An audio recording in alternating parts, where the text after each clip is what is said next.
like it's fun/funny seeing, everybody, and it's just natural in spring training, right? But everybody write these like glowing articles about Justice Bigby and Brent Herter and stuff. And we're like, well, we were telling you guys about that about 8 months ago, 10 months ago. Saying.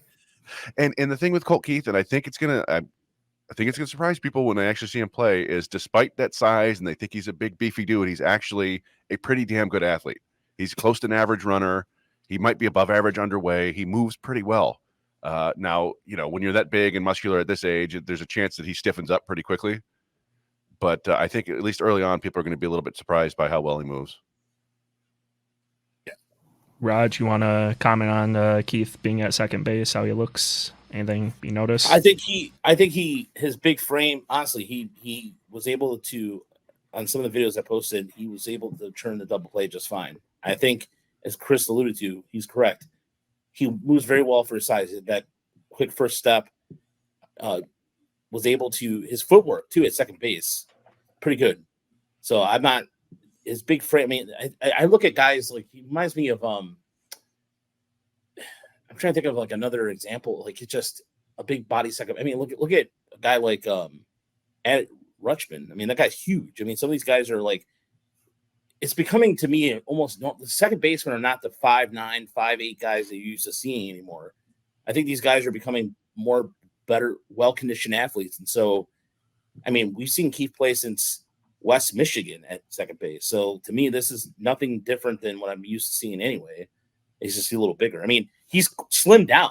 I mean, remember the year before when we interviewed him, Chris, he was now he's he slimmed down a little bit. Well, and I think part of that, if you go to the Fangraphs, prospect profile of Colt Keith, he talks about him being super bulky and not agile, and that's what he looked like in the AFL, which is when Eric Longenhagen saw him. I'm not saying that he hasn't seen him since then, but if he has, it's probably just small amounts of video, and he did. He dropped weight. He's never going to be, Don Kelly thin, right? But like Jonathan Scope was so much larger than people realize. Like he was the one. The few times I went down to the field, I think he's listed at like 6'1", 250, but I felt like he was probably 6'3" and every bit of 250. And so like you just didn't realize it because he moved pretty well up until the end.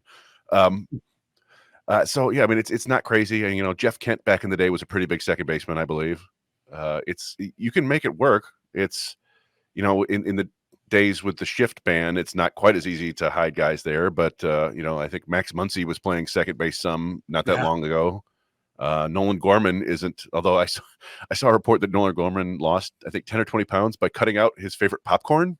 So I don't know if he was just eating that Costco crack or what, but that's just kind of one of the funnier, best shape of his life stories I've seen. But yeah, like nobody's saying that Colt Keith's going to be a Gold Glove winner. He may ultimately be a below average defender, but I think he's going to be playable there.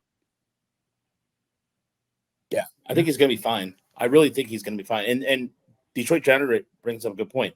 Giant Peralta wasn't a small shortstop.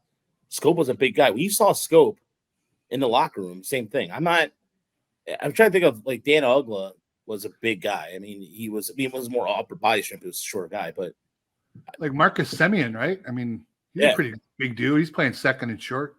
Yeah. I mean, look at Alex Rodriguez. I mean, he was not the typical shortstop when he started playing the position. So again, I think it's, what'd you say, Chris? Oh, I mean, A-Rod and like Tulowitzki and Cal Ripken, those were like, those are, the A1 examples of like, big guys playing premium defense. But yeah, it can be done. Size-wise. Yeah.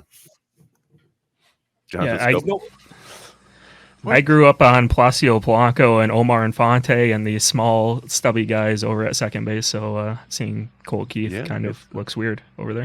The Craig Biggio types. And I mean, that was for a long time. That was, I don't know, baseball had these roles, right? It was Juan Samuel playing second base or like Altuve, these little guys who were going to bat second in the lineup and bunt.